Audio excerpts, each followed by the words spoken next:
Hey, folks, today is Wednesday, September 25th, 2019. Coming up next on Roland Martin Unfiltered. Donald Trump releases not a transcript, a memorandum of the conversation he had with the Ukrainian president where he asked them to, yes, investigate his rival. How stupid is this White House? They sent their talking points to Democrats and then sent an email saying they were recalling the email. Just a little too late. Congress is moving forward, of course, with their impeachment inquiry. Republicans are not too happy. I talked this morning with Karen Bass, chairwoman of the Congressional Black Caucus, on Tom Joyner. I will share that with you. Moss Point Mayor Mario King is here to talk about the controversy between him and the Board of Aldermen in that city. Video has been released of Georgia inmate Shali Tison dying in his cell. We'll show you that video and talk with his mother and attorney. Folks, disturbing video. An ATF supervisor with a Nazi tattoo is being sued for discriminating against a black agent. The founder of the Sacramento Observer, one of the oldest black newspapers in America, has died. And a woman is accusing an official in North Carolina NAACP of sexual harassment. Wait until you see these details. They go back, folks, 2 years. What will the national NAACP do? Will they remove this guy from office who's actually trying to run to be state conference president of the NAACP? Wait until I share you what this sister had to say. It's time to bring the funk. I'm Roland Martin Unfiltered. Let's go.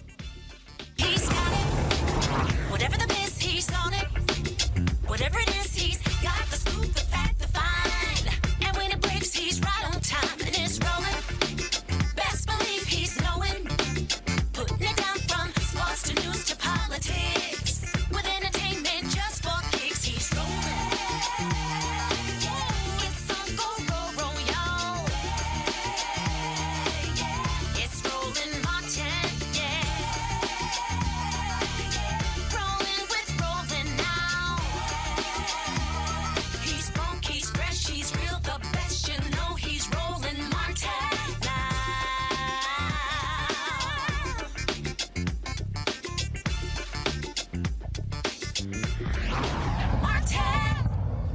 Donald Trump released this. First of all, let me just correct something. All these media people have been saying that Donald Trump released a transcript of his conversation with the Ukrainian president.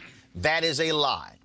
It was not a transcript. It was a memo that had some of the comments that were made on this phone call. It was not the actual transcript of the conversation with the president of Ukraine. What is it? What did that memo actually show? That he repeatedly pushed the president of Ukraine to reopen the investigation into former Vice President Joe Biden and his son. Now, here's the deal. That so-called investigation has been totally debunked. Republicans want you to believe that Joe Biden is corrupt, so is his son. That is a lie. It was an investigation. In fact, when Joe Biden, as vice president, went to the president to say to fire this Ukrainian attorney general, guess who also wanted the guy fired? Numerous other nations in the West, International Monetary Fund and others, because they said the guy would not investigate corruption. Now, here's what's also interesting. NBC News reported on Tuesday that Donald Trump called Nancy Pelosi and said to her, hey, can we work out some kind of deal over this Ukrainian deal? She's like, tell your folks stop breaking the damn law. And then went out and announced the impeachment inquiry was going to begin. Folks, what we're now dealing with is a White House that is running scared because guess what? Somebody wrote a lot of checks and now they ass can't cash them. Then you had Rudy Giuliani just constantly lying on television. He don't know what the hell he was saying. Now he's claiming that it was a State Department who actually sent him there. Why would the State Department send you to negotiate an issue that they can easily negotiate? Folks, this administration is lying. Now they have to now deal with an actual impeachment inquiry. This morning, the Tom Joyner Morning Show, I talked with Karen Bass of California. She, of course, is the chair of the Congressional Black Caucus. Here's what she had to say. I guess Speaker Pelosi finally said, okay, enough is enough. It's time to now take this thing to the next level. Absolutely. That's exactly what happened. And, I also serve on the Judiciary Committee, so we had been investigating the situation. There are so many different areas of this administration and of this president that are corrupt, that have violated the law. But, this time I think one of the reasons why it crossed the line is that we know that the Russians interfered in the 2016 election, and most of us believe he was complicit with that. Trump was. But this is the election in 2020. So the idea that the president would begin to interfere in the 2020 election was just a line too far. Was that the turning point for you, Congresswoman? Well, no, for me. Because, you've been busy on the Judiciary Committee, obviously.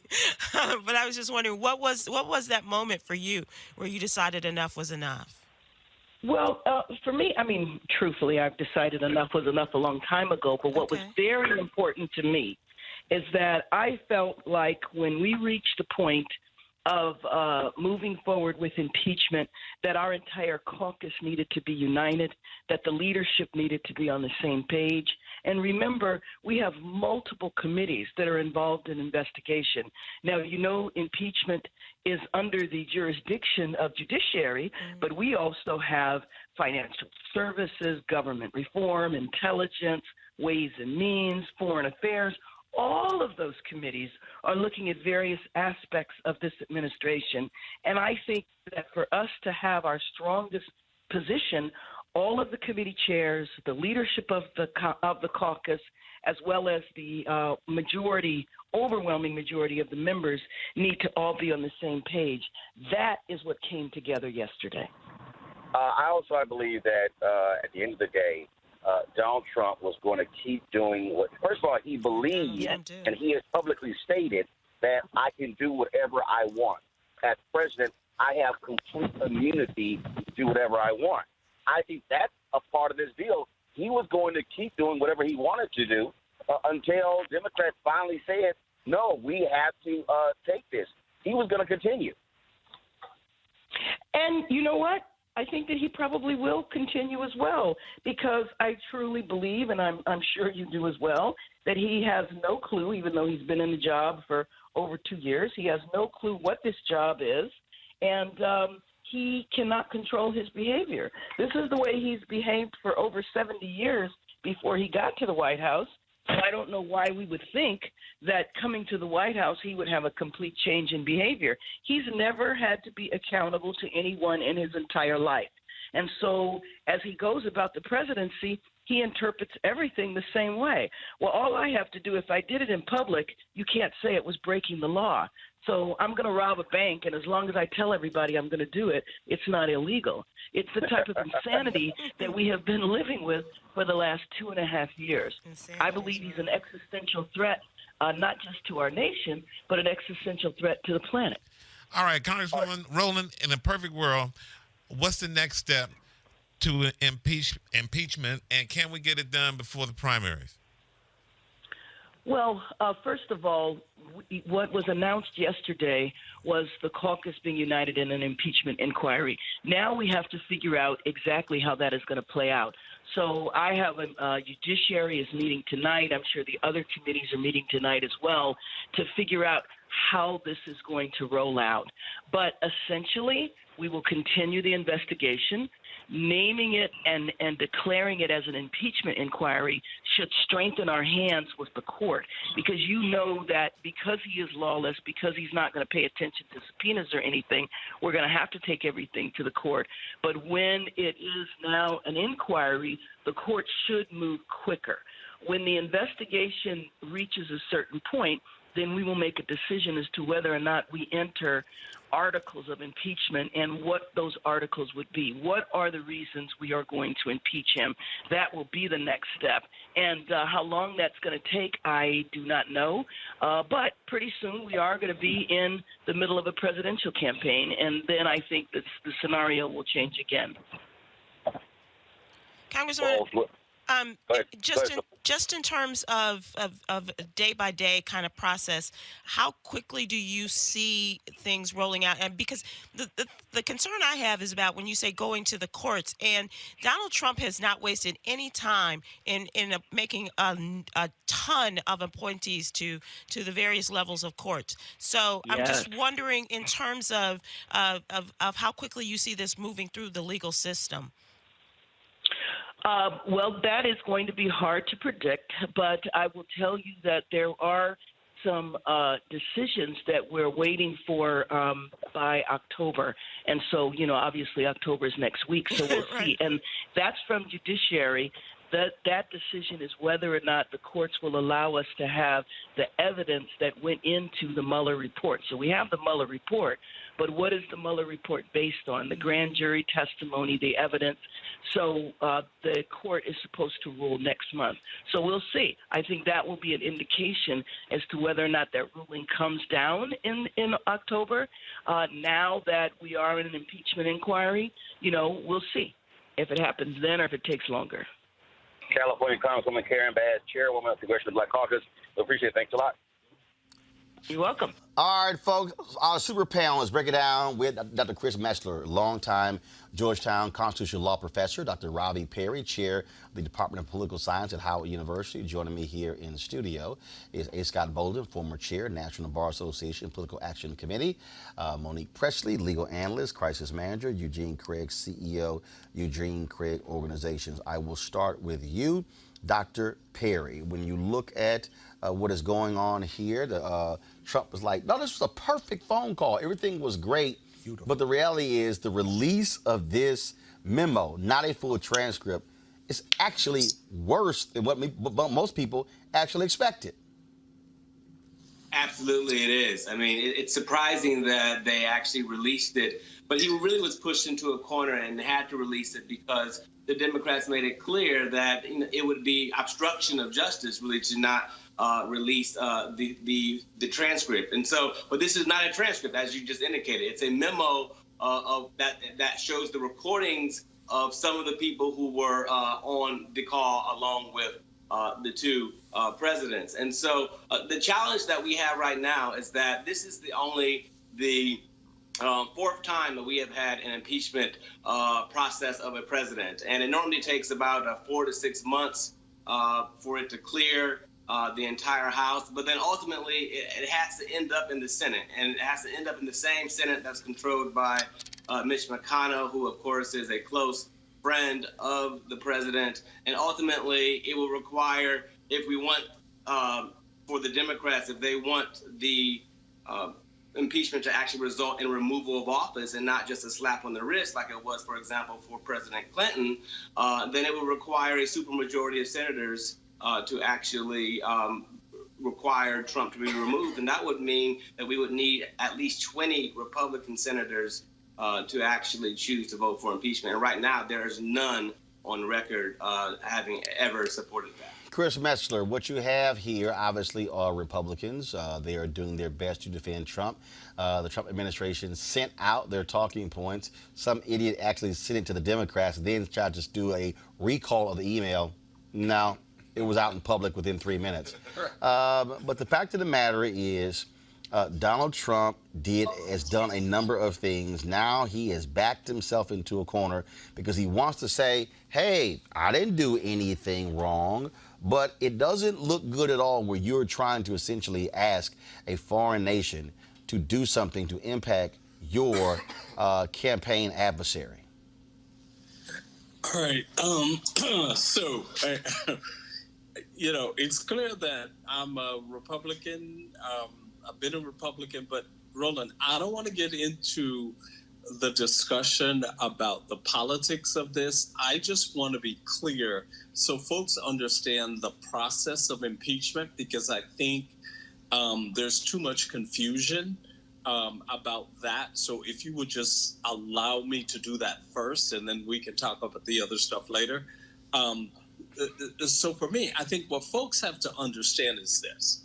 Impeachment and removal is a two-part process. So Article 2, Section 4 of the Constitution. First and foremost, think about impeachment this way. Impeachment is essentially an indictment. They have only to date been 2 presidents who have been impeached, okay? So then there is the process of removal, where there is the trial in the Senate. The Senate ultimately decides whether or not the person should be removed. And there's also an important thing that folks need to understand about the trial process. The trial process in the Senate, the Chief Justice would proceed, would essentially preside over that process. But here's the thing. The Chief Justice is presiding primarily for the purpose of ruling on evidentiary claims. The Senate Majority Leader, for example, could say each witness is entitled to only 20 minutes of presenting their argument. And the Chief Justice cannot overrule that. So I think folks need to understand that even if the president is impeached, it doesn't mean that he is going to be removed from office. I think the question from a purely political standpoint is, does the president want to go down in history as the third president to be impeached? But look, we certainly understand the process here, but what is the real issue here, Scott, is that what people don't understand is that I know Chris wanted to divorce politics from this, but we have to be honest. Impeachment is a political process. It is not a legal process. So, for instance, I don't disagree. When you hear these Republicans say he did nothing criminal, first of all, the Constitution does not state that high crimes and misdemeanors has to be criminal. When you hear Giuliani say nothing done illegal, the Constitution does not stipulate that high crimes and misdemeanors has to be illegal. Right. It is a political judgment of Congress that the president is not acting in the best interest of the nation and that office. And so this entire process is inherently political. With plenty of Agreed. legality. Argument for me. No, I got you. No, but I'm saying that, Chris, because I want Scott to comment, because I need people to understand that, because when you hear Republicans defend Trump by saying this wasn't criminal, this wasn't legal, what they're trying to do is, in this whole CSI world, is muddy the waters to get people to think, well, that was no crime that was committed by Trump, and impeachment is not talking about crime. No, not at all. It's got plenty of legalities and legal stuff, but it is purely political, and it is in Article 2 of the Constitution. What's really interesting about the Republicans, that even this that's brought those who want to impeach the president in the House up to something like 200, maybe 204. No, they're actually now up to 217. 217. They only need 218 in order to file articles of impeachment or to move forward on it. But the other thing is this, right? If the Republicans want to talk about something not being illegal, what he did 4 days before he had this call, because he knew he had the call coming up, he froze the $390 million. We call that in criminal law, we call that insurance, because now you're going to have the quid pro quo conversation. If that conversation didn't go well, Trump on that call was going to say, I've frozen the 390. Now let's really talk, right? So he had his insurance, and then he talked about corruption, he talked about the defense, he talked about Russia, then he gratuitously just threw in Biden and his son. You don't have to do that whether you're the president or just you and I talking. So there's intentionality in the fact that you raised these two individuals and Strike Force or whatever the other company was that it was Democratic related when the DNC got the DNC server. It was DNC server. And so there is intentionality throughout this memo. I tell you, though, it is the beginning, not the end. They just turned over the complaint, the whistleblower complaint. The whistleblower is going to appear before counsel, whether it's the Congress, publicly or privately, right? And then think about it, Roland. All the witnesses and open questions about these two documents is really where you get to the core of it. Monique, this is what is so laughable about this. The Trump administration used the DOJ to fight the release of the whistleblower complaint. That is actually what started this. They pissed off Congress in their latest effort to say, we're not turn over anything. Use the Department of Justice to block the actual whistleblower complaint. Then all of a sudden, the reporting then begins to begin to come out where clearly the people who were aware of the whistleblower complaint start dropping dimes to the New York Times. Lots of dimes. To the Washington Post. Drop to the New York Times, news story to the Washington Post. Drop news story to the New York Times, news story to the Washington Post. And it went from blocking a whistleblower complaint, turning it over to Congress, to all of a sudden saying that were things that were said on a call that were foul, that then went to going after Biden, then it went to delaying the $400 million. Their ignorance literally forced Nancy Pelosi to finally break and say, enough is enough. No, I disagree. 100%. Trump uses the DOJ as his personal attorney. Yes. And if Scott was his personal attorney, he would have been fighting to try to keep the whistleblower complaint from being turned over too, because this whistleblower privately. We wouldn't have this blowout.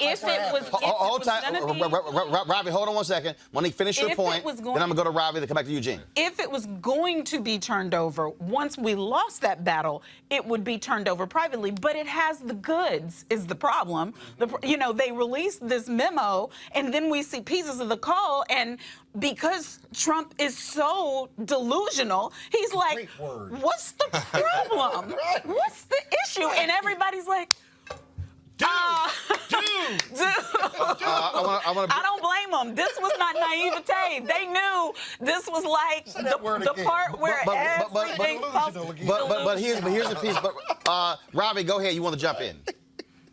Yeah, I just wanted to say that I think it's really important that we remember that Trump knew that this was an important phone call. He made the call the day after Mueller testified, right, in the House of Representatives. And so, and like you said, Roland, and he withheld a few days before that $400 million. This is very much obviously a quid pro quo, and we've never seen this as clear as day since we've had the Nixon episodes in the 70s, where we have a president who was so foolishly blind to the law. This is what happens when you are ignorant of the law. Eventually, it catches up to you. And we've known this about this president from the beginning. He never had respect for the institutions of democracy. He never had respect for the rule of law. He never even read the Constitution. When you see him at events, he doesn't even know the national anthem. And so it's not surprising that eventually all this comes up and catches him, because if you don't know the system that you're actually governing, then you easily find out that a phone call you can make, you just impeached yourself. But Eugene, you're dealing with an ignoramus who actually said early in his presidency, they tell me I can do whatever I want. Yeah. He has operated from this whole idea, I can't be indicted, I got immunity, I can sit here and run my companies and get paid, I can do whatever I want. I mean, he is literally talking about pushing the envelope, and the reality is Democrats were holding back, trying to sue, trying to go to the courts, trying to get the courts to rule a certain way. He said, to hell with you guys having actual oversight of the executive branch. I'm not turning over this. You can subpoena this. I'm ignoring you. I'm not. Oh, no, the law says that the IRS must turn over tax returns. Damn that. I'm not doing it. Steve Mnuchin, I'm going to ignore that. I'm not giving y'all any of the notes tied to all Mueller's work product. Don't matter. It was just this. It was this one thing after another. Yep. And he is operated from this notion that I can literally do whatever I want because everybody else in the country is subject to the law except the president. Yeah. And the thing is this, right? What he's come up against at this point in time is that he's come up against the one thing that is not partisan: intelligence community. What happened around this whole situation? He fired Dan Coates. He fired John Bolton. People in this town may not like John Bolton, but they'll respect him as an intelligence officer. People in this town actually like and respect Dan Coates. So, when all this went down, he got rid of Coates, he got rid of Coates' deputy, and then brought in an acting DNI who would come in and do his dirty work. He fired the ambassador to Ukraine, fired the ambassador to the Ukraine. So, you know, All the makes one sense thing, now. the one thing, the one thing that has always stumbled Trump, not blocked him, but stumbled him, is process of D.C., is the actual bureaucracy of D.C. It's the clapback of the intelligence community. And the Constitution. And the Constitution. And to go to what Scott was saying earlier, actually, the House currently has 218 votes for impeachment because the independent rep, Justin Amash, is in favor of an increase. I thought as they well. were means actually that 17. Okay. But the Dem caucus is But here's the 217, thing, but Chris. nobody's counting the Amash. Here's the thing, Chris. Of course, you got Republicans who yell. Of course, Sean Hannity, all those idiots over there keep yelling, deep state, especially deeply delusional Lou Dobbs. But it's not even just a question of where the intelligence community is. This guy ignores the Constitution. I know he hasn't read it. So let's not even be confused by that. And Democrats had no choice to go this way because if they allowed Donald Trump to ignore subpoenas, to exert executive privilege of people who didn't even work at the White House like Corey Lewandowski, to do whatever he wanted, they literally were setting up a system where the next president could say, damn, y'all, I can ignore you too. At some point, you actually have to defend the Constitution in this democracy if you actually believe in it. Yeah. Yeah, but okay, but there are a couple of things here. Number one, I think from the Democratic standpoint, however, there is a challenge, and that challenge is, and as Republicans, we're very good at that, which is keeping on message and sticking to talking points. Look, you cannot have an impeachment. You cannot have impeachment charges that are 27 pages long. The point here, and let's be realistic about this, there are still a number of Democrats who were elected in Trump-leading districts who are concerned about what the message is relative to impeachment. Is it all of the above? Is it, and that's the thing. The issue with Nixon, and I think we oftentimes, really just ignore this lesson. The issue with Nixon was that there was a groundswell. Thus far, Democrats have not put forth in any articulate and coherent way that groundswell. I got you on that. I understand that, Chris, but Ravi, here's the reality. That people also, and Chris, you gotta stop overlooking this. At the outset, first of all, let's remember, Nixon was reelected in 1972. Agreed. Nixon was reelected after Watergate. His approval rating, and it was a slaughter, his approval ratings were around 65%, Ravi, at the outset of the impeachment inquiry. When it got to the end, it was in the low 30s. And so, the reality is, once you begin to have these hearings, and once you begin to hear these witnesses, and once you begin to hear people answer these questions, and if a Corey Lewandowski, if a Rudy Giuliani, if a Mike Pompeo goes before the American people and says, I plead the fifth, I plead the fifth, I plead the fifth, I plead the fifth, there is a natural reaction from the public. And that, Ravi, I think is the difference when it comes to why you hold these hearings, because you don't start with 65% supporting impeachment, because nobody wants to go through an impeachment process. There's a reason it has only happened a few times in American history, meaning you have done something that rises to a level that's not even political, that is just so far beyond the pale that we have to go to impeachment. And I think that's the difference. Ravi, what's your comment?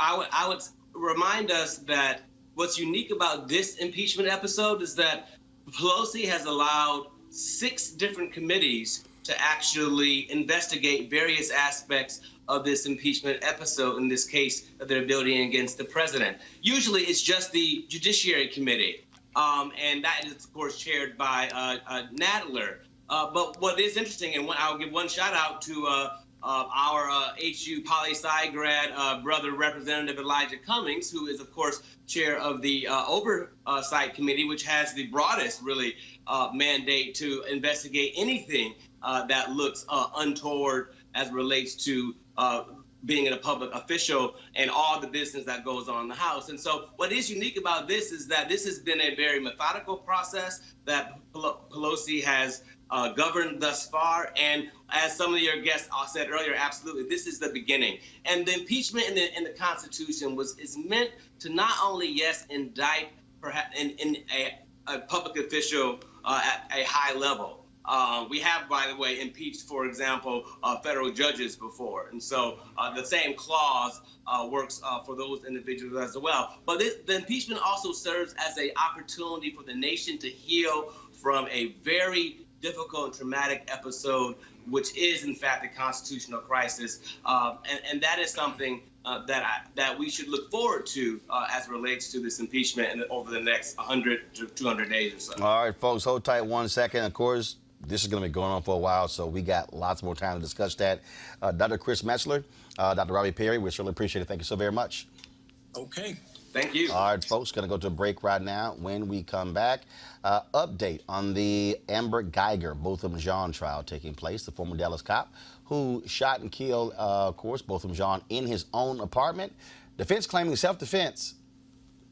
Really?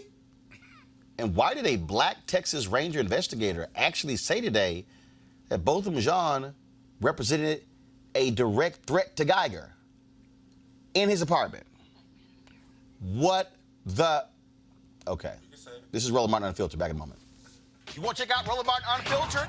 YouTube.com/Roland S. Martin. And subscribe to our YouTube channel. There's only one daily digital show out here that keeps it black and keep it real. It's Roland Martin Unfiltered. See that name right there?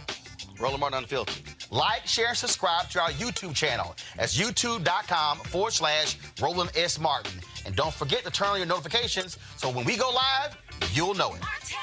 Quiet. All right, folks, you heard me talk a lot about marijuanastock.org. Why? Because I want to keep you informed of investment opportunities that make sense.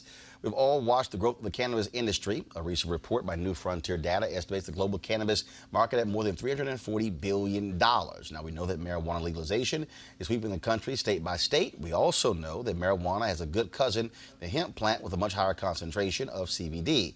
That means hemp gives you all the medical benefits of marijuana without getting you high. Until recently, hemp farming was practically legal in the U.S., but it was, of course, made legal by the 2018 Farm Bill. Now, the folks at 420 Real Estate are giving our folks a great opportunity. And, of course, their business model is simple. They buy land that supports hemp CBD grow operations and lease it to licensed, high-paying tenants. That's right, they are hemp CBD landlords. And so what they have done for our Roland Martin Unfiltered family is allow you to make a minimum investment of $200. Originally, the minimum was $500, but now you can invest in this crowdfunding campaign for as little as $200 up to $10,000. All you got to do is go to marijuanastock.org. That's marijuanastock.org to get in the game and to get in the game now.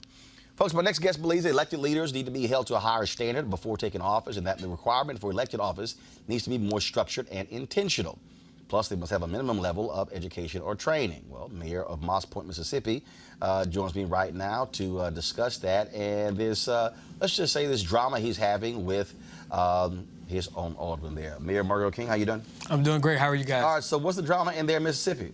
I think this is just an issue across the country where we have elected officials that take office and really just not aware of the roles and responsibilities that we actually have when we take office. You see it happening now on the national level, it's happening on the state level, and it's definitely happening on the local level. The problem that I see with it is that local politics, the policies and ordinances and laws that we create are immediately impacting our communities, and it's creating a chaos. You know, we are asking people who've never ran a budget to run a budget. We're asking people to create laws and policies that govern communities and quality of life to actually write these things. Then these are people that, some of these people can't even read and write.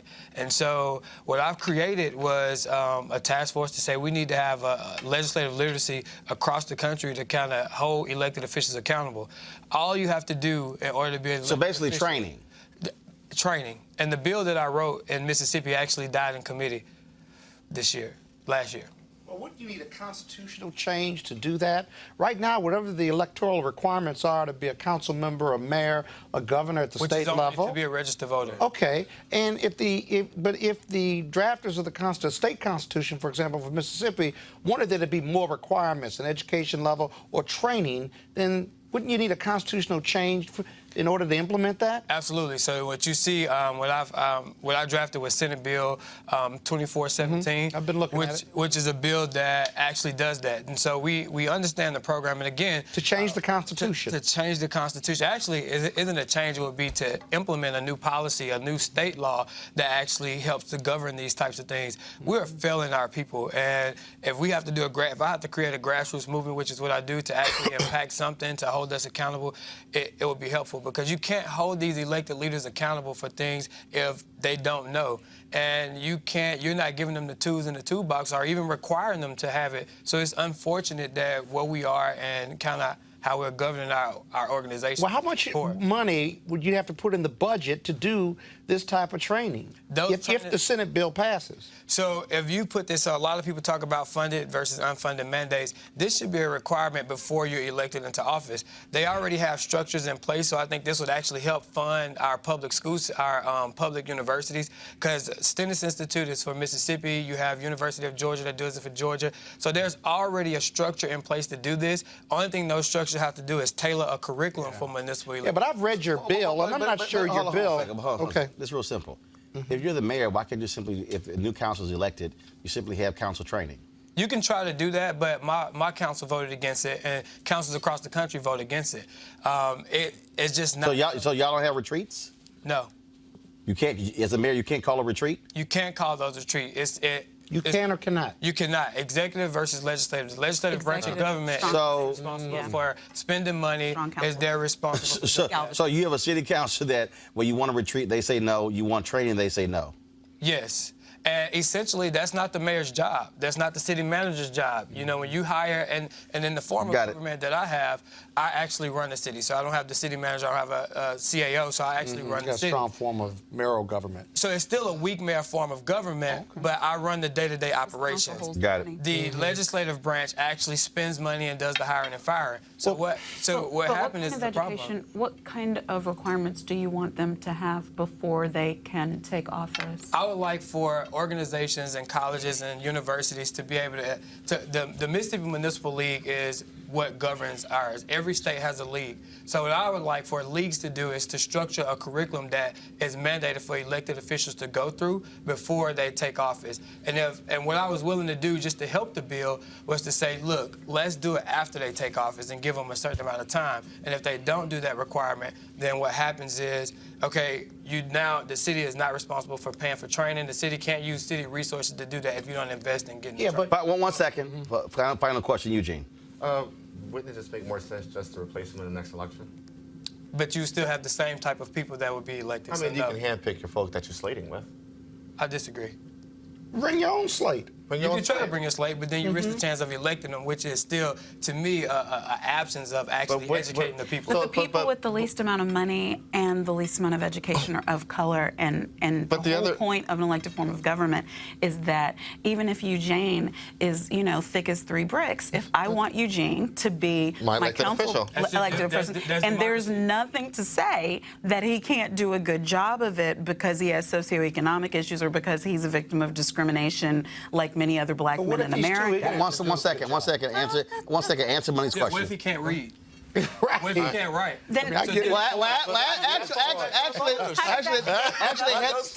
had the issue in Detroit where you had. We had that issue with the president of the United States.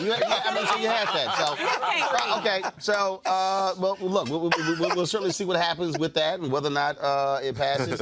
I do think we need to have people who know what the hell they're doing. But again, the problem is, you got people right now surveying who ain't never read the Constitution, and they actually they're rich and white. So this isn't just a local issue; it's a state and national issue. Okay, 100. Mayor King, I appreciate it. Thank you. Thanks a bunch. All right, folks, going to a break. We come back. We'll talk about the Amber Geiger trial that had taken place in Dallas. Thanks a bunch. Back at Roland Martin Unfiltered. Support Roland Martin Unfiltered. Be sure to join our Bring the Funk fan club. Every dollar that you give to us supports our daily digital show. There's only one daily digital show out here that keeps it black and keep it real. As Roland Martin Unfiltered. Unfiltered to support the Roland Martin Unfiltered Daily Digital Show by going to RolandMartinUnfiltered.com. Our goal is to get 20,000 of our fans contributing $50 each for the whole year. You can make this possible. RolandMartinUnfiltered.com.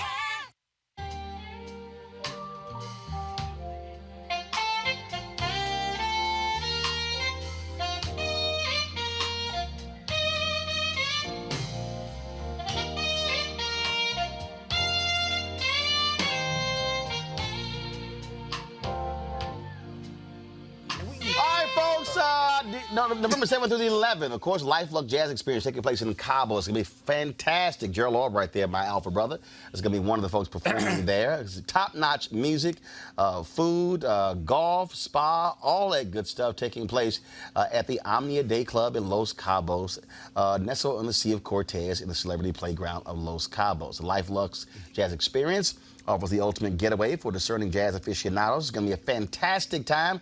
I'll be broadcasting Roland Martin Unfiltered there Thursday and Friday from Los Cabos. Great excursions, mini concerts, including the Spirit of Jazz Gospel Brunch, as well as the Jazz Sunset Cruise.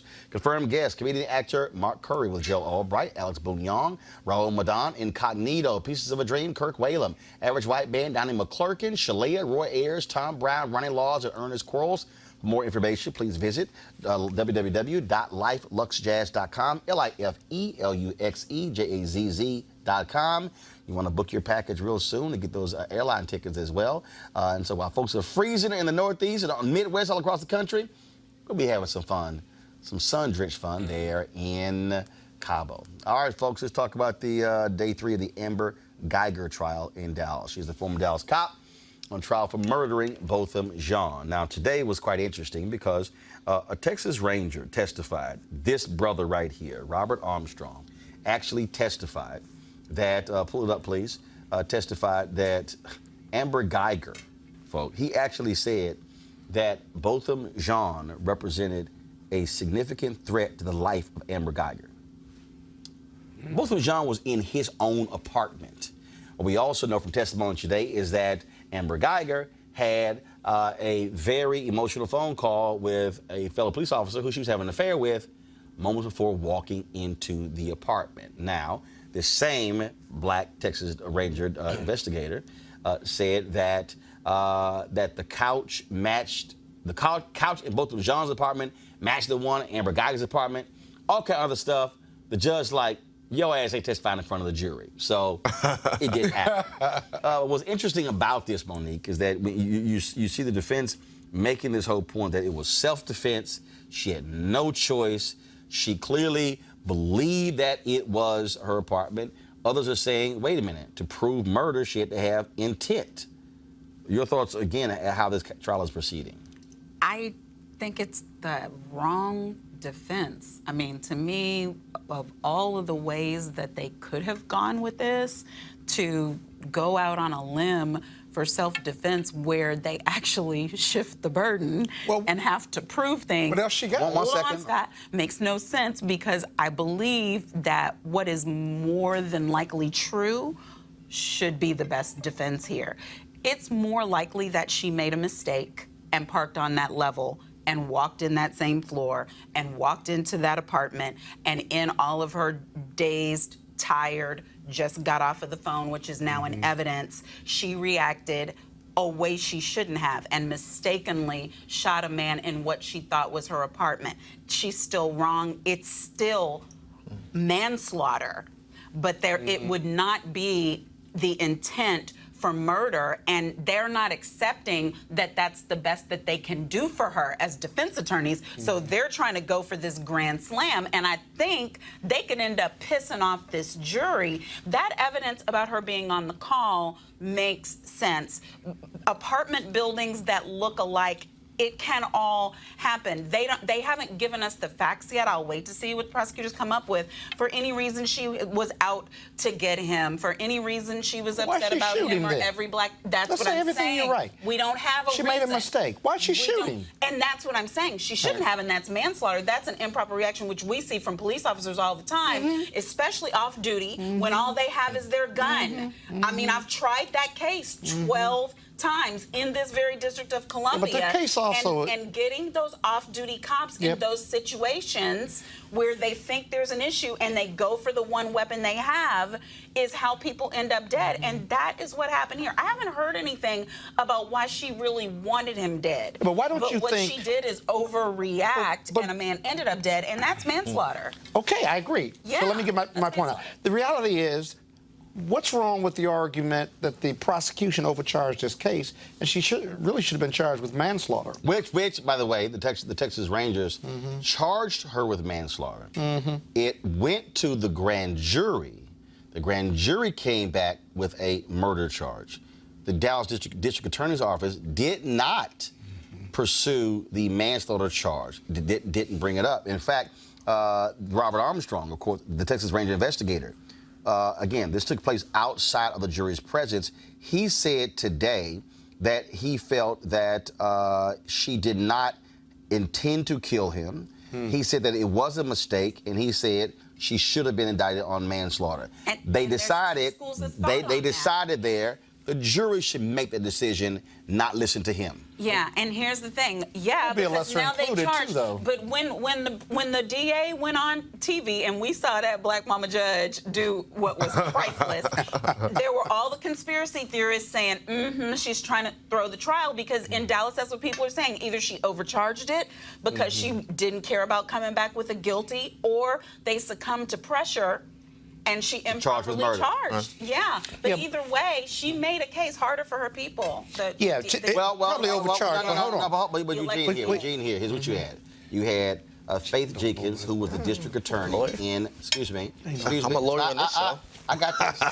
Okay, stop talking. Keep talking. Faith Jenkins was the district attorney in Dallas, Republican.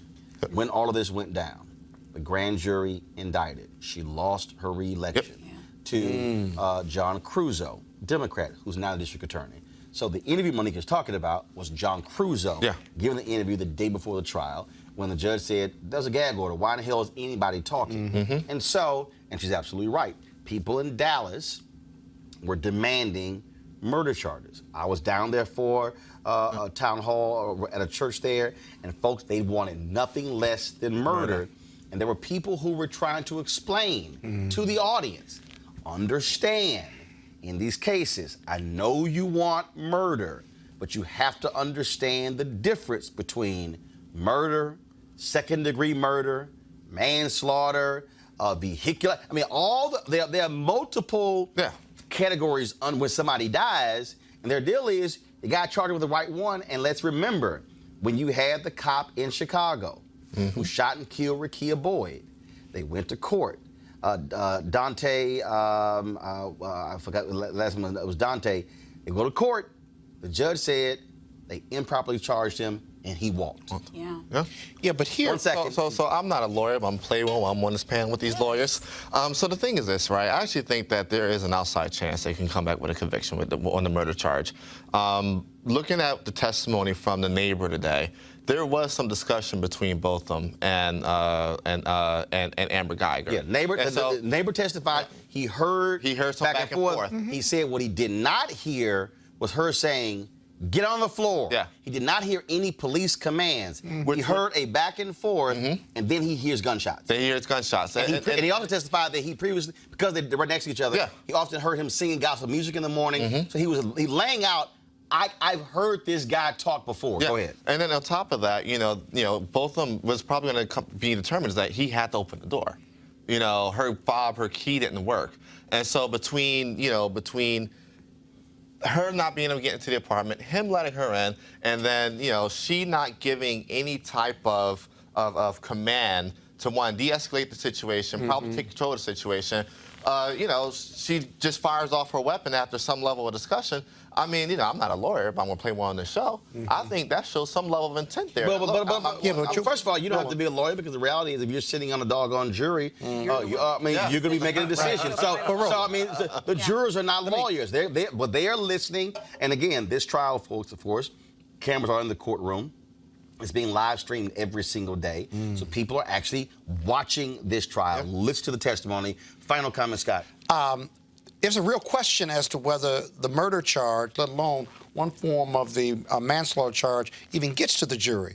Because when the prosecution rests, you can bet the defense is going to do a motion to dismiss, saying that they haven't proven their case for murder, at least beyond a reasonable doubt, or that no jury could find murder based on the evidence that was put in. Look for the judge as to whether she's got the courage to let the murder charge go or keep it all in and just punt it to the jury. That'll be important to watch. All right, folks, let's go to this story out of Georgia. The family of Shali Tison, a former inmate in the Rockdale County Jail in Atlanta, said he tried to get help before dying naked on the floor of his cell.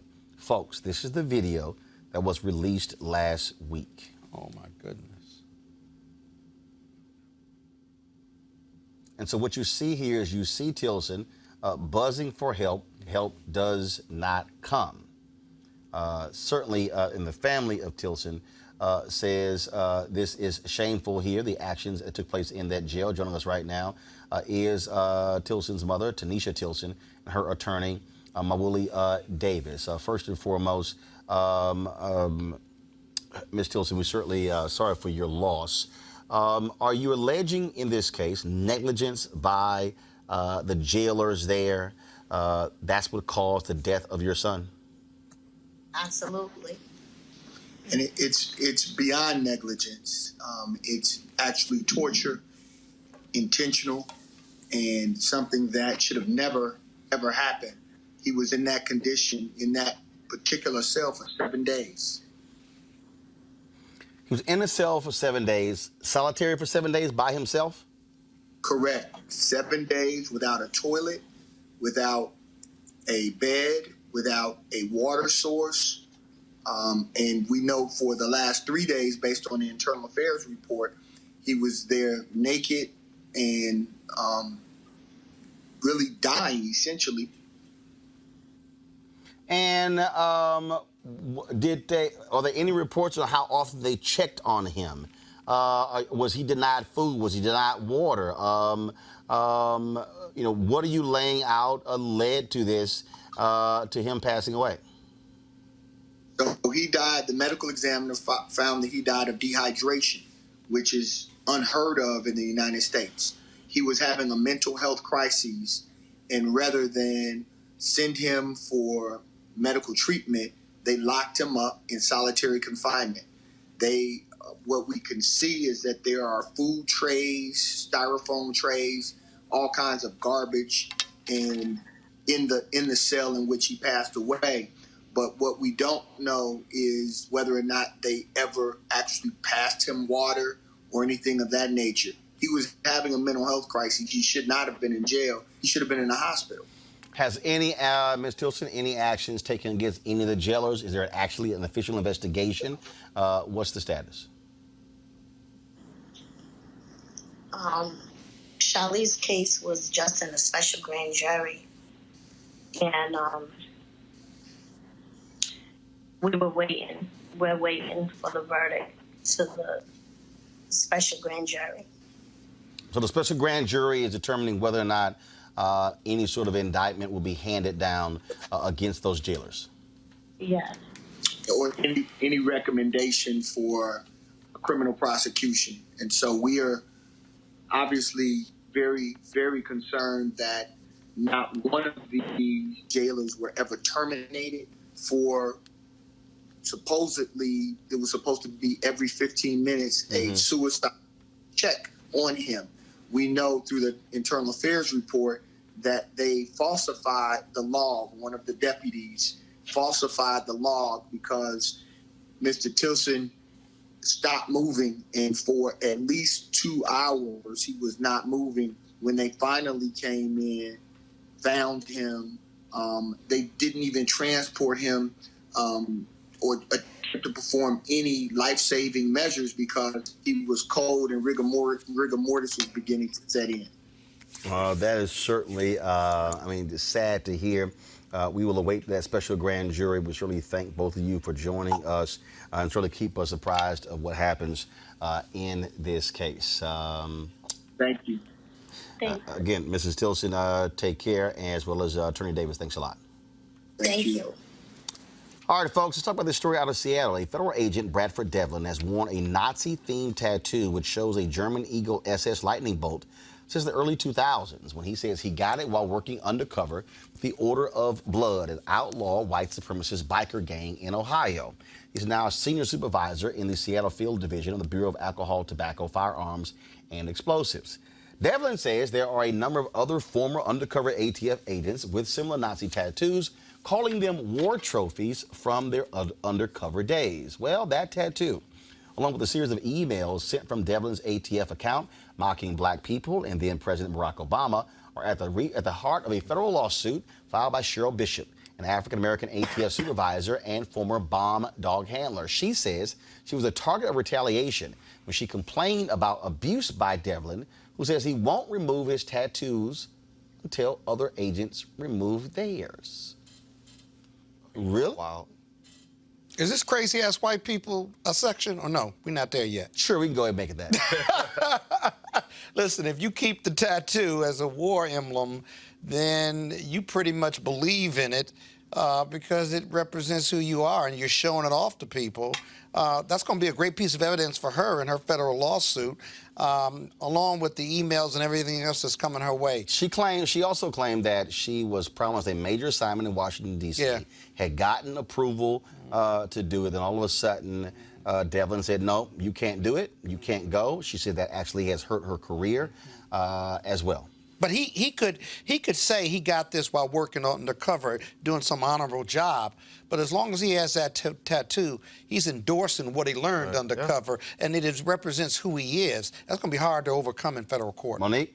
No, I don't think people can make you remove your tattoo. I don't think they can, but he's still I don't think that it can't be a requirement if it's in a place that does not show. What about the racist emails along with that emblem? But that's why I'm talking about. But that's why I'm talking about the tattoo, and that's why I believe maybe because of that he should be the emails and things he should be fired. But the forcing of something adding to your body or taking from your body, I think just as a strict matter of law, the antithesis they can't of the American values, and he's a member of a federal police force, and he is promoting Nazism. Right, but what he's saying is, if it's true that he got it while undercover doing his job, so then I don't know that you can require. You know, in this case, the ATF agreed to pay for its removal, and he still refused. And I understand that it's a significant amount of pain. No one on the police force should have a racist symbol, either on their clothing or their body. I'm sorry. They're there to protect and serve. Eugene, what you have here, again, you have this sister in filing this lawsuit saying that she was denied. And again, having these emails showing him mocking black people and then President Obama kind of helps. So I think, I'm probably going to probably lean towards Monique's argument here. You know, I think, probably forcing somebody to put something. You backing her? Push something or take something off of a body is a stretch. But when you have the hard evidence of an email trail, that's more than enough to fire somebody. It's more than enough to sue an agency. It's more than enough to sue an employer. And it's hate speech. It's hate speech. But I do think that you do have certain rights within this country that protect. You don't have a right to be a part of ATF and have that emblem on your shoulder. You don't. You can go do something else. But the way the laws are written right now, is that you have to probably go after. So you tolerate it as a Republican, right? You tolerate it as a Republican. I don't tolerate it as other Republicans. Right. You endorse it. I don't endorse it. You just tolerate it as a Republican. You know better than that. Nobody's making you get rid of your tattoos, Scott. I don't have any tattoos. We don't know that. Ain't never been. You could have one right here. I don't. But we don't know that. I got two brands, Kappa Alpha Psi. That ain't hate speech. You've known me for a very long time. To some it is. I do. Hold on a second here. You know me for a very long time now. I got no tolerance for no hate speech. I agree. Okay. It was a question. I know. Because if you allow an ATF officer to promote that, to have that, got 30 more seconds. and won't do it, right? Then you're you're endorsing the fact that he's got a right to wear it and promote hate speech as a federal police officer. He's not wearing something. He is wearing it. You just saw a picture where he pulled it up the show. You spit in my eye. Sorry. Can we have the next topic? No. Well, it's his show, but he said we have 30 seconds. But my point is, there's got to be a way to resolve that. I've been assaulted, personally, now. Oh, my goodness. I'm going to let y'all handle that. Next thing is going to be me, too. Are y'all Don't done? weaponize it. Don't weaponize it. Y'all done? Y'all done? little bit of All right, gotcha. Sorry. William Lee, the publisher of the Sacramento Observer, folks, has passed away. The newspaper he founded more than 50 years ago was Sacramento's source for African-American news. Lee died over the weekend, the age of 83. A pillar of his community, he documented the lives of African-Americans before they were elected officials, judges, doctors, and lawyers. He will be a tremendous loss to his family and community. Our thoughts and prayers are certainly with them. All right, folks, a quite disturbing story out of North Carolina, where an African-American woman who actually works for the NAACP, she says she was sexually harassed by an individual who works for the NAACP, but to make it worse, this person now is running for the state conference presidency of the NAACP. These allegations, folks, go back now 2 years. They go back 2 years. They have been speaking to this very issue. I'm trying to pull up, there was a news conference today that took place in North Carolina, where they detail this sexual harassment. Reverend William Barber, the former head of the North Carolina State Conference, NAACP, was at that news conference as well. I'm going to start with you, Monique. What's interesting here is that this has been going on for 2 years. The national office can actually remove someone from their position with these allegations. They hired a law firm to investigate, went through the investigation, detail these comments, detail these actions, present that report to the state conference. And these were individuals who actually were NAACP National Lawyers of the Year. But the fact of the matter is, NAACP still has not acted. And so these women are saying, and these elders today stood up at a news conference, North Carolina, these women, and said, we're standing with this woman, and it's time for the NAACP to act to remove this guy from consideration running for state conference president. Just your thoughts on this, and again, I'm trying to pull up this news conference. Yeah, share I've been wondering, I believe, it seems to me like there's something just missing from the story, because they followed process. They did what they were supposed to do. They did way more than was done for Franken when allegations came out. I mean, he was forced to resign without the semblance of process, due or otherwise. And so they get this report, and then no action is taken. And I mean, that's within their rights to do. That's but we don't we don't know whether, because sometimes, no, they're not going to get me today talking about complainants. Just listen. We don't have the facts. The conclusion may have been inconsistent, for example. Right. Or they may have had a finding, inconclusive finding, and that's why they haven't acted. But I do say this, the senior leadership of the NAACP in North Carolina ought to say something. No, the senior, but they have. And that's the point there. What they've done is, Reverend Barber, when it actually happened, they went through the process. They actually hired outside. But what's in the report? Actually had an investigation that detailed and confirmed what actually took place. And other women have actually come forward as well. And what they're saying is the national office, they have the authority to, the president, CEO literally has the authority to remove somebody. And they're saying is, it is ridiculous this person is actually running to be president of the state conference. Why haven't they done it? Don't know. Don't know. I actually sent a text message before we came on the show today to their national spokesman, as well as the president, CEO, Derek Johnson, saying we're discussing this on the show today. I would like to get a statement from them. They said they were going to send a statement, and then let me check. I have not gotten it thus far. I sent the text message at 5:24. It's now 7:05, so I have not gotten it. And so, and apparently these women plan on being in Baltimore tomorrow at the NAACP's national headquarters to bring more attention to this case. Sounds like NAACP needs a crisis manager. Right. But they need to act or communicate or something. The silence is deafening on this. What's the deal? you don't want to remove him, say you're not going to remove him. And if you aren't going to remove him, okay, but say something. You got 5, 10 people here standing. They're going to be at the headquarters tomorrow. Why are you allowing this to fester? Just say something or do something. And I understand, folks, and so I'm just going to, and so again, they had a news conference today where they were quite open. Many of these, and they labeled it elder women stand with accused on sexual assault. These are women who are very prominent in the NAACP. Go to my iPad, please, and then here's some of those comments. Good morning, everyone. My name is Jasmine Childs, and I am 27 years old. In January of 2017, I was incredibly excited to have been offered a job with the North Carolina NAACP as the State Youth and College Director. My work was not just work. It was my dream job, an opportunity to inspire young people and play a role in their voting and making our democracy work. I had long admired the North Carolina NAACP and the National NAACP and its women fighters.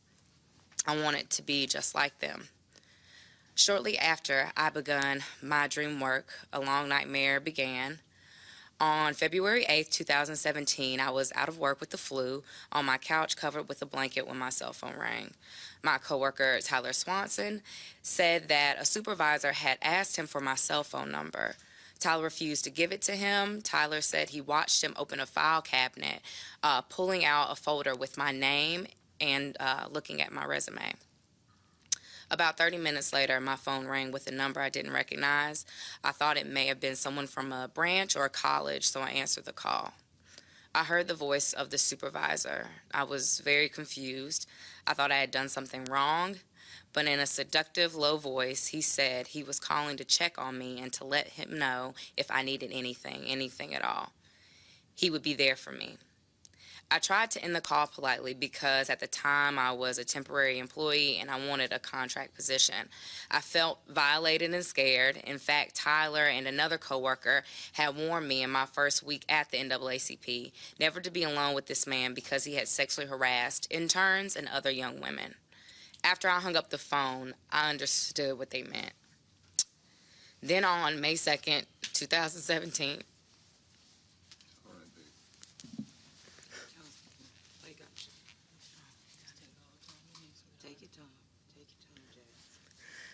the staff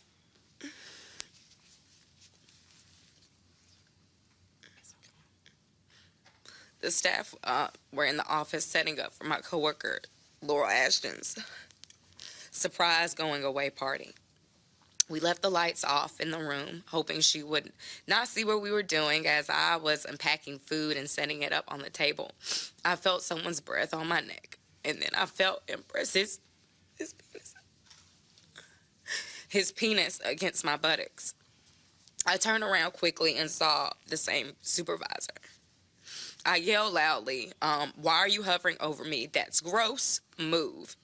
He claimed he was looking for a receipt, and then he stormed out. I stood there feeling violated, ashamed, and scared after he sexually assaulted me.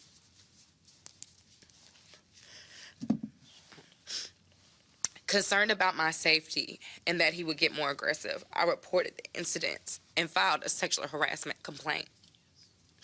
Once Reverend Barber learned about it, he ordered an independent investigation with a lawyer, independent lawyer, to conduct, which took about 5 months. The supervisor found out about my complaint and tried to intimidate me by barging into my office. I had to shut the door to keep him out. And I felt like a hostage. He resigned during the investigation, but he repeatedly showed up at NAACP events and would stare me down. And this too made me feel violated. At the conclusion of the 5-month investigation, the attorney/law professor gave her determination in a report. She concluded that I had indeed been sexually harassed those 2 times and several others. Reverend Barber sent the report to the National NAACP with a request that he be expelled as a member, which only the national body can do. However, nationals advised the North Carolina NAACP to file a cease and desist order banning him from coming to any more NAACP events, and they did. But he defied the order and appeared anyway to stare me down. I left the NAACP and I became aware that he was running for the state's NAACP president. So I wrote an open letter to National President Derek Johnson, asking that he use his power to stop it because he would endanger many women. He failed to respond to me. Instead, I was told to file an Article 10, the process used to have a branch member removed. I did that and got a requisite 42 signatures from members across the state of North Carolina. I have yet to hear from nationals. A different Article 10 was filed for expulsion of the same man who sexually harassed me for his protest in front of the Alamance County Commissioners meeting, and with television evidence, the National NAACP dismissed it. Moreover, not only does the perpetrator still have a close relationship with the executive committee, members of the executive committee, the North Carolina NAACP, but as I said, he is now running for the president of the North Carolina NAACP. As president, the predator will have access to many women locally and nationally. Standing here today is the last thing I wanted to do, but I have come forward for two reasons. First, to name the perpetrator who violated me.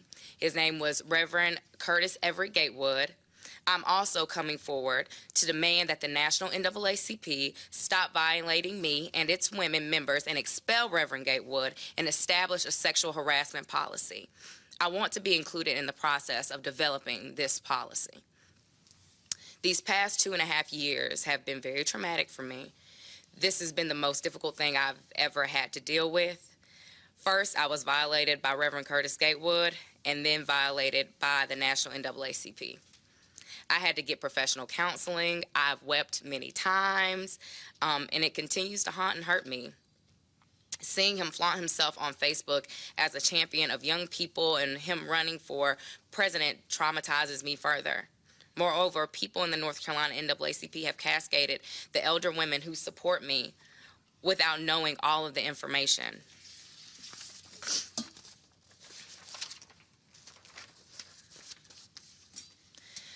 The challenge of fighting institutionalized sexual harassment is that it requires much from the victim. This is especially true when institutions like the NAACP do not have a clear process or policy for addressing sexual harassment and instead violate victims and cause them more trauma by sending them through a complicated bureaucratic maze. It's sexist. They cannot fight racism and protect sexism. It is wrong. With the support of family, friends, and the elder women of the NAACP, I stand here today against sexual harassment and the patriarchy in this society that this society allows and continue in open without sanction. I also stand here to demand that the National NAACP expel Reverend Gatewood for proven sexual harassment and sexual assault. To the many other victims of Reverend Curtis Gatewood and his sexual violence, who are scared to come forward, I stand for you today, and I'm sorry for all of the pain that he has caused you. Yes. I will not stop. We must protect other women. Yes, we will. Yes, we will. All right.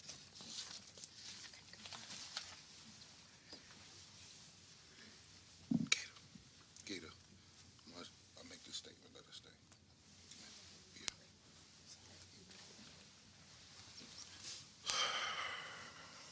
Hold that for me. Jasmine is a leader. Yes. And Jasmine is a champion among women. Her mother is here. I want to make sure the media knows this is her mother. To stand with her today. And her brother is here.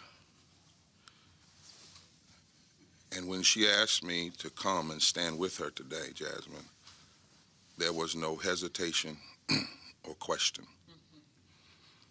I was in El Paso organizing the campaign, Poor People's Campaign, when the elder sisters decided it was time for them to make a stand. They have not been hasty. They have tried. They have written. They've sent open letters.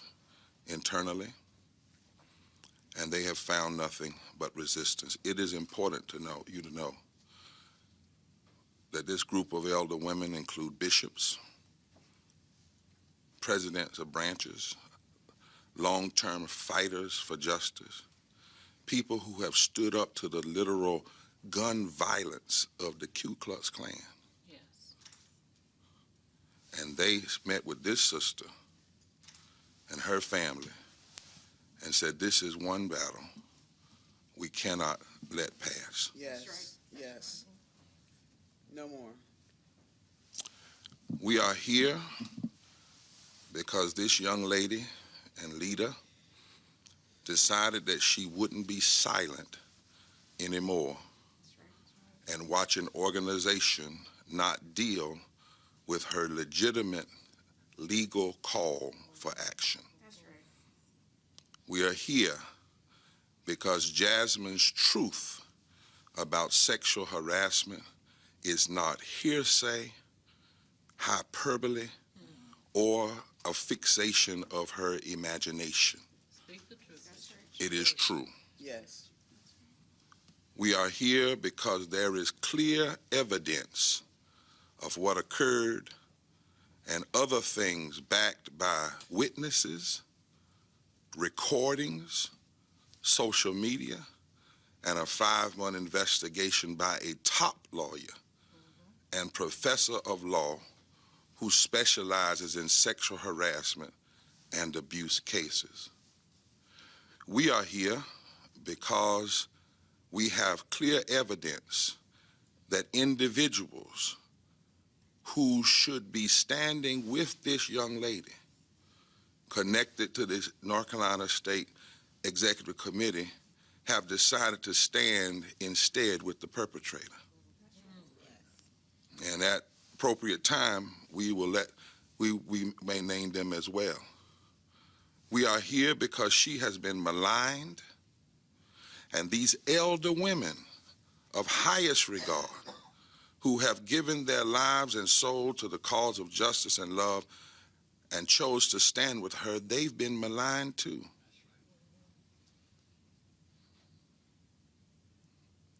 And any others that may come forward, they've been ignored. And these women and this lady and this mother has been accused of petty politics.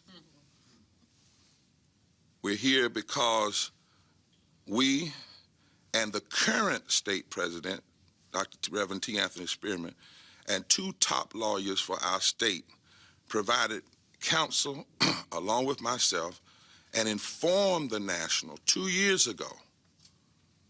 Let me say that.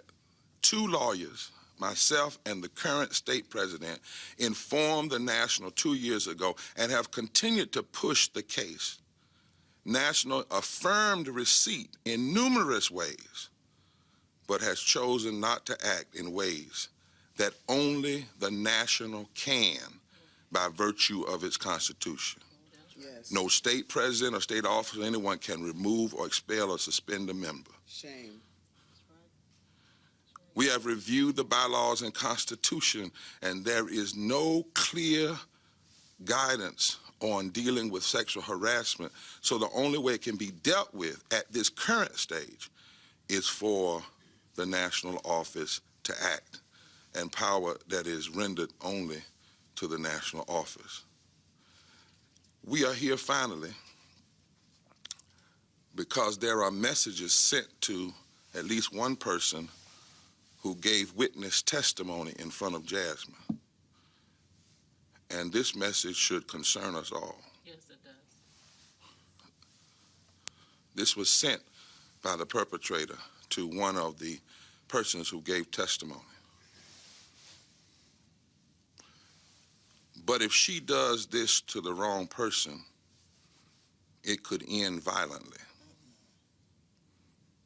Some of the past mass shootings were driven by people who say they were mistreated by others within their places of work or worship. What more mistreatment can one commit toward another sister or brother than to lie about something that could carelessly stain a person's years of honest hard work and her livelihood, which punishes and causes stress for his entire family. But if she does this to the wrong person, it could end violently. Some of the past mass shootings were driven by people who said, this is language that was utilized by Gatewood and sent to a person who provided witness testimony. I'm a member of the National Board. I've given my heart and soul to this organization, and I am ashamed. I'm hurt, and I'm upset with these women, along with these women. We are all upset. It is time for you to act. And it is time for those of you in this state who we have seen on email and other places to stop making this a petty issue and maligning Jasmine and her family and these women. No more. And stand up No more. for what is right. We will not back down. That's right. I have been advised by a counsel as well to be very limited, and I will take 2 questions. Jasmine will not take any. Yes, sir. Reverend Marbury, you've been a part of the NAACP for Ma'am, I years. can't. There's been a history of allegations of sexual harassment. So why hasn't there been a policy put in place? I mean, these allegations go back 20-some years. Well, that's what I'm concerned about, and I'm concerned about, I haven't been a part of the national structure for years. We have one in the state. We made sure it was there. But I'm also concerned about, I don't want people to skirt around, well, we didn't have a policy. In the current rendition of the Constitution, the national president can remove anybody on the spot. Yes. On the spot, right? The board can act. I've seen them act in certain ways. We signed off on the Me Too resolution. Did a Me Too resolution. This is not about, as much as there ought to be a clearer policy, this is not about the lack of policy, it's about the lack of principle to act right now. Yes, yes, here, here. The moral thing to do, the right thing to do. Yes. There's comes a time that you do what is right. That's the whole fight of this organization. We were told, oh, we can't end segregation. We don't have a law, a policy. Yes. This organization said, though, that segregation violated higher law. And whatever policies kept it in place were immoral. Yes. And if you do that in the social structure as it regards to racism, you surely have to do that in as it regards sexual harassment and sexual violence. One more question. And isn't that the irony? It is. And the organization that's dedicated to ending discrimination is discriminating based on gender. Yeah. This hurts me deeply, and all of us. We're going to show folk what to do, and we're not giving up. This organization, in this state, we fought, we went to jail, we beat back racism and voter suppression. We're fighting for health care for everybody. We claim in this organization we want young people in, and here is a young person who came to give their early life. This girl could go anywhere she wants to. Yes, yes. Anywhere. She's educated and trained. She came in this organization. And when she let us know what was going on, we immediately did an objective investigation. Immediately. A female top lawyer who specializes in these issues. She did a deep dive. By the time it was over, I was transitioning out, but I stood with the incoming president to say to National, this is for real. And it makes no sense. And if they try to blame the women or blame me or say we didn't follow this or that doesn't hold any water. Yes. Because if this organization had said that down through the years, we would have never made any progress in this country. Because everything we fought was policy, was legal. But it violated our deeper moral values, our deepest religious values, and our deepest constitutional values. I'm sure that this mother didn't wake up this morning or last week or month before that she wanted to be standing up here with her daughter. But she came today because she has seen and heard people maligning this child and excuse me for saying child, but I got daughters her age, this young lady and these women. It's time for it to cease. And members of the North Carolina NAACP, it's time for it to cease. This sister, this young lady is telling the truth. Yes. And those of you that malign her and line up with the perpetrator are further harassing her and causing violence towards her. Yes. No more. No more. Can I just ask what your relationship is like now with Reverend Gatewood? Because in my eyes, since I've been in this market, he's been your right-hand man. No, that's not exactly true. He worked for the NAACP. All of the staff worked, but he's not a right hand. I don't know where that mentality came from. Well, a lot of people. This is my right hand, and there were thousands of people that got arrested. He was a part of the team. You don't know what people are doing until you see. But this is not about personal friendship. That's the very thing it's not about. Whether or not I'm a personal friend or a staff worker or a member of my church, that has nothing to do with this. Right. What was his role? This has something. He worked for a portion of time as the coordinator, the HK-on-J coordinator when we first started, and did some work in that regard. And then he was also, at one point, the head of the Durham chapter, is that correct? That's been some time. I can't remember all of that history, but yeah. So what is he now? Does he have a role now? Well, no, not that I know of. There was an incident where he wrongfully assumed the position of president of Alamance, and the National removed him from that here a few months ago. And now his long history. He's been with the he's been yes, that's right. And when is this election? October 5th. Very, very soon. Yeah. What's the date? October 5th. October Right. 5th for the president. Thank you very much. Thank you all very much. As I said, folks, a couple of hours ago, I sent a text message to the president of the NAACP, Derek Johnson, and their national spokesman, and they said a statement would be forthcoming. We've yet to receive that, and so certainly when we do hear from the national NAACP, we will certainly alert all of you. Folks, that is it for today. Don't forget, if you want to support Roland Martin Unfiltered, please do so by joining our Bring the Funk fan club by going to RolandMartinUnfiltered.com. RolandMartinUnfiltered.com to join our fan club. Your dollars go to support this show and what we do. Tomorrow, I'm going to be broadcasting from Lima, Ohio, folks, where, of course, I'll be speaking there for an organization there. Let me get it for you. The Lima Area Chamber Foundation, with the Lima tied to the Lima Allen County Chamber of Commerce, and of course we'll be speaking there. If you have not gotten your tickets, do so.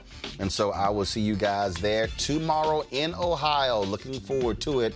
Certainly got a good word for you there about black folks coming together to fight oppression and bigotry in this country. And so I shall see you then. All right, people, I gotta go. Stay black, unapologetically. Holla!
You want to check out Roland Martin Unfiltered? YouTube.com/Roland S. Martin. And subscribe to our YouTube channel. There's only one daily digital show out here that keeps it black and keep it real. It's Roland Martin Unfiltered. See that name right there? Roland Martin Unfiltered. Like, share, and subscribe to our YouTube channel. That's youtube.com/Roland S. Martin. And don't forget to turn on your notifications so when we go live, you'll know it. Hey everybody, this is Sherry Shepherd. You're watching Roland Martin Unfiltered, and while he's doing Unfiltered, I'm practicing the wobble. Yes, I am. Because Roland Martin's the one, he will do it backwards, he will do it on the side. He messes everybody up when he gets into the wobble, because he doesn't know how to do it, so he does it backwards. And it messes me up every single time. So I'm working on it. I got it. You got Roland Martin. Hi, my name is LaToya Luckett, and you're watching Roland Martin Unfiltered. What's going on, everybody? It's your boy Mac Wiles, and you are watching Roland Martin Unfiltered. What's up, y'all? It's Ryan Destiny, and you're watching Roland Martin Unfiltered. What up, Lana Well, and you are watching Roland Martin Unfiltered.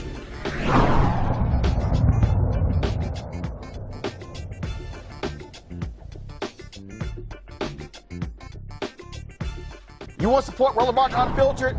Be sure to join our Bring the Funk fan club. Every dollar that you give to us supports our daily digital show. There's only one daily digital show out here that keeps it black and keep it real. As Roland Martin Unfiltered. Support the Roland Martin Unfiltered daily digital show by going to RolandMartinUnfiltered.com. Our goal is to get 20,000 of our fans contributing $50 each for the whole year. You can make this possible. RolandMartinUnfiltered.com.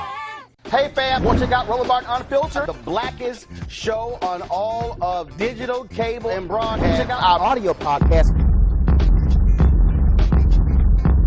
There's only one daily digital show out here that keeps it black and keep it real. It's Roland Martin Unfiltered. Press play.